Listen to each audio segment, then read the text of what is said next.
প্রত্যেকটা মা বাবাই একটা স্বপ্ন নিয়ে তার সন্তানকে লালন পালন করে, যেন আমার সন্তানটা শিক্ষিত হয়, পড়ালেখা করে, একটা সরকারি চাকরি পায়, এটাই তাদের আশা ভরসা থাকে।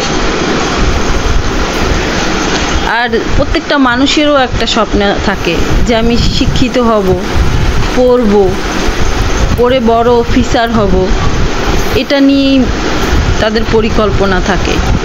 কিন্তু এই সমাজে একটা সরকারি চাকরি হয় না, সরকারি চাকরি পায় না, কারো ভাগ্যে হয় না, এভাবেই জীবনটা শেষ হয়ে যায়। আমাদের জীবনটা কোনো মতেই ভালো থাকে না একটা চাকরি যদি না পাওয়া যায়। এই চাকরির জন্যই তো আন্দোলন, এত কষ্ট, এই কোঠা আন্দোলন।